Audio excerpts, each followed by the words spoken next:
Hello everyone, কেমন আছো তোমরা? আশা করি সকলে খুব ভালো আছো। আবার একটা নতুন ভিডিও নিয়ে তোমাদের সামনে হাজির হলাম। ভিডিওটা কেউ স্কিপ করো না, পুরোটা দেখার চেষ্টা করো।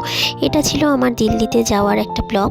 তো সেইখানে আমি যেই রুমটাতে ছিলাম, তো অনেকেই রুম ট্যুর দেখতে চেয়েছিলে, আগে একটা দেখিয়েছিলাম। তো এটা আমরা দুদিন বাদে এই রুমটায় শিফট হয়েছি। এটা ছিল হচ্ছে ন্যাশনাল গার্ডের যে গেস্ট হাউস, এখানে কিন্তু সকলে এসে থাকতে পারে না। আমি খুব লাকি মনে করি, আমার হাজব্যান্ডের চাকরি সূত্রে আমি এখানে এসে থাকতে পেরেছি।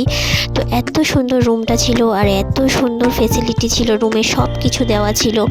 ইভেন বাইরের পরিবেশটাও দেখো, খুব সুন্দর খোলামেলা ছিল, পুরো কাঠ গোলাপের বাগানে ভর্তি ছিল। আর কাঠ গোলাপ আমার ভীষণ প্রিয়, তো খুব ভালো লেগেছিল বলেই তোমাদের সঙ্গে শেয়ার করেছি, কারণ আমি আমার ভালোটাই শেয়ার করি তোমাদের সঙ্গে। তো টয়লেটটাও খুব সুন্দর ছিল, না ভিডিও করে পারলাম না, তা করেই দিলাম তার জন্য। তো তোমাদেরও নিশ্চয়ই ভালো লাগছে দেখে। আবার অনেকে মনে করবে আমি লোক দেখাচ্ছি, না সেটা একদমই নয়। যেহেতু আমি সোশ্যাল মিডিয়াতে ব্লগিং করা স্টার্ট করেছি, সেহেতু আমাকে কিছু না কিছু দিতে হবে, সেই কারণেই দেওয়া, এছাড়া আর কিছুই নয়। আর লোক দেখানোটা আমার কোনো দিনই কিছু ছিল না। তো যাই হোক, সে কথা বাদ দিলাম। তো রুমের বাইরেটাও দেখো খুব সুন্দর ছিল, এত সুন্দর স্পেস ছিল, এত একটা মানে কি বলবো শৃঙ্খলা ছিল রুমটার মধ্যে।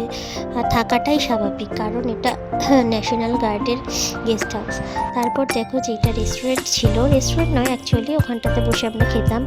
তো এখানে গিয়ে আমি এতটাই আপ্যায়ন যত্ন পেয়েছি, যেটা আমি আমার জন্য কখনোই করি না। টাইমে টাইমে গরম জল, খাবার দাবার সব কিছু।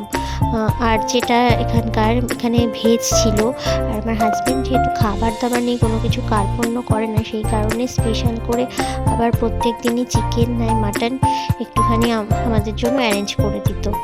তো আমি সবসময় না করতাম, কিন্তু শুনতো না। যাই হোক, আর রুটিটা দিত, রুটিটা আমরা খুব একটা খেতাম না, ফেরতই দিয়ে দিতাম, কারণ আমরা তো বাঙালি না। তো চলো, সব কিছু মিলিয়ে তোমাদের যদি ভালো লাগে অবশ্যই ভালোবাসা দেবে। সকলকে অনেক অনেক ধন্যবাদ।